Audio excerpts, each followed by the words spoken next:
Welcome to our YouTube channel Academia Ambala. Today's topic is Physical Features of India Part 2. In Part 1, we studied about theory of plate tectonics and how Himalayas were formed. So let us begin with Part 2. In this module, you will be studying about the features of Himalayan mountains and their divisions. Secondly, you will be studying about the Indian desert.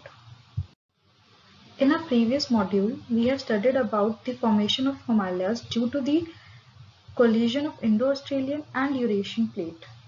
So in this module, we are going to understand the divisions and the extent of Himalayan mountains. Himalayan mountains are the geologically young and structurally fold mountains as they have been formed due to the convergent plate movements, and they stretch over the northern borders of India. These mountain ranges, they run in west to east direction from Indus to Brahmaputra. And the Himalayas, they represent the loftiest and one of the most rugged mountain barriers of the world. They form an arc and covers a distance of about 2400 kilometers. Their width varies from 400 kilometers in Jammu and Kashmir to 150 kilometers in Arunachal Pradesh. The Himalayas, they consist of three parallel ranges, as you can see here in the image as well. Greater Himalayas, Lesser Himalayas, and the Shivaliks or the Outer Himalayas. From south to north, Himalayas can be divided into three parts. The northernmost range is known as the Greater Himalayas, the middle range is known as the Lesser Himalayas, and the outermost range is known as the Shivaliks. Himalayan mountains form the northern borders of our country, and these are cut through by a number of rivers. So these are not continuous ranges. Let us understand about the three ranges of Himalayas. The northernmost range is known as the Great Himalayan Range. The average altitude of this range is about 6,000 meters. Almost the highest peaks like Mount Everest, Kanchenjunga, they are all found in this range. And these mountain ranges are perennially snowbound ranges. A number of glaciers descend from this range, and its core is basically composed of granite. The middle range of Himalayas is known as the Lesser Himalayas.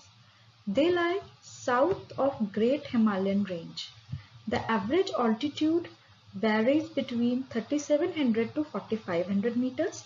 The average width is 50 kilometers, and it is basically composed of compressed and altered rocks. A number of ranges like Pir Panjal Range, Dhauladhar Range and Mahabharata Range are found here, and valleys such as Kullu Valley, Kangra Valley and Kashmir Valley is also found in these Himalayas. And these Himalayas, they are known for their hill stations. The outermost range of Himalayas is known as the Shivalik Range. The average altitude varies between 900 to 1100 meters, and average width lies between 10 to 50 kilometers. They are basically composed of thick gravel and aluminium brought down by the rivers. The longitudinal valleys lying between the Lesser Himalayas and the Shivalik range are known as dunes. The famous dunes are Dehradun, Kotli Dun and Patli Dun. All the three ranges of Himalayas have been explained here in comparative form so that it is more easy for you to learn. The other names of Greater Himalayas are Inner Himalayas and Himadri. And Himachal Himalayas are also known as Lesser Himalayas, which are the middle range of the Himalayas, and the outermost range is Shivaliks.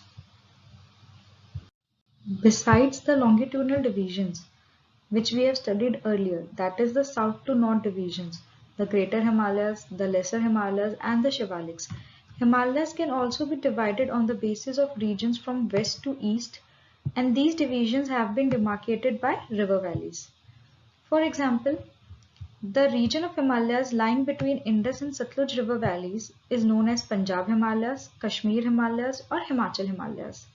The region lying between Satluj and Kali rivers is known as Kumaon Himalayas.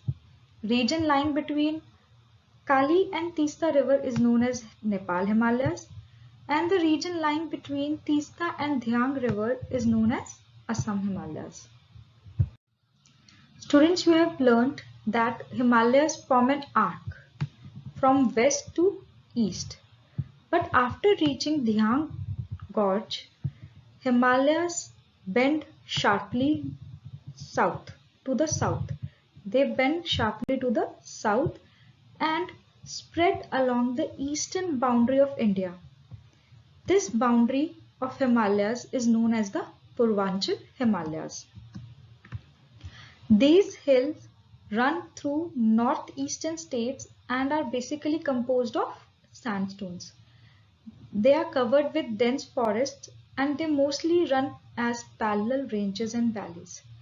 The Purvanchal Hill comprises of the Patkai Hills, the Naga Hills, the Manipur Hills, the Lushai Hills or the Mizo Hills. In the next part of the module, we are going to study about the characteristics of Indian desert. The Indian desert. It lies in the western margins of Aravalli Hills. It is covered with sand dunes. It receives very rainfall below 150 mm per year. It has arid climate with very low vegetation cover. Streams only appear during the rainy season and they soon disappear into sand as they do not have enough water to reach the sea. The only large river of this region is Luni, and sand dunes, a special type of sand dunes known as barkans, that these are crescent shaped dunes, are found here. Hope the content of this module is clear to all of you. Thank you.